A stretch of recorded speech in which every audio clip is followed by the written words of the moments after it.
Exodus 22. Whoever steals an ox or a sheep and slaughters it or sells it must pay back 5 head of cattle for the ox and 4 sheep for the sheep. If a thief is caught breaking in at night and is struck a fatal blow, the defender is not guilty of bloodshed. But if it happens after sunrise, the defender is guilty of bloodshed. Anyone who steals must certainly make restitution, but if they have nothing, they must be sold to pay for their theft. If the stolen animal is found alive in their possession, whether ox or donkey or sheep, they must pay back double. If anyone grazes their livestock in a field or vineyard and lets them stray and they graze in someone else's field, the offender must make restitution from the best of their own field or vineyard.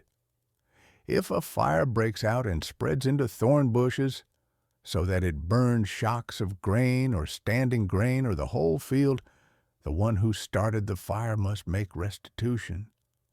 If anyone gives a neighbor silver or goods for safekeeping, and they are stolen from the neighbor's house, the thief, if caught, must pay back double. But if the thief is not found, the owner of the house must appear before the judges, and they must determine whether the owner of the house has laid hands on the other person's property. In all cases of illegal possession of an ox, a donkey, a sheep, a garment, or any other lost property, about which somebody says, "This is mine," both parties are to bring their cases before the judges. The one whom the judges declare guilty must pay back double to the other. If anyone gives a donkey, an ox, a sheep, or any other animal to their neighbor for safekeeping, and it dies, or is injured, or is taken away while no one is looking, the issue between them will be settled by the taking of an oath before the Lord, that the neighbor did not lay hands on the other person's property. The owner is to accept this, and no restitution is required. But if the animal was stolen from the neighbor, restitution must be made to the owner. If it was torn to pieces by a wild animal, the neighbor shall bring in the remains as evidence and shall not be required to pay for the torn animal. If anyone borrows an animal from their neighbor, and it is injured or dies while the owner is not present, they must make restitution. But if the owner is with the animal, the borrower will not have to pay.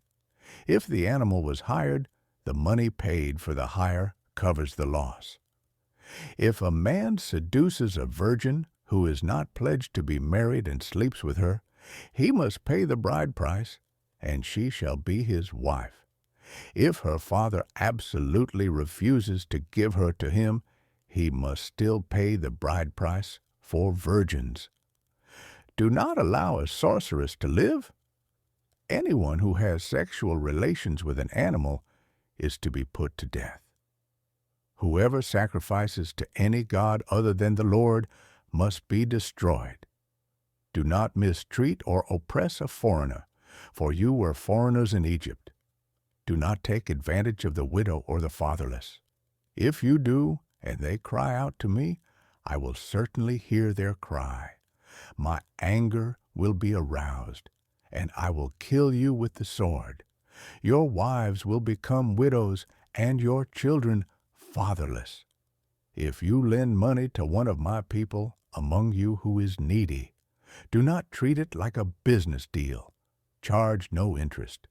If you take your neighbor's cloak as a pledge, return it by sunset, because that cloak is the only covering your neighbor has. What else can they sleep in?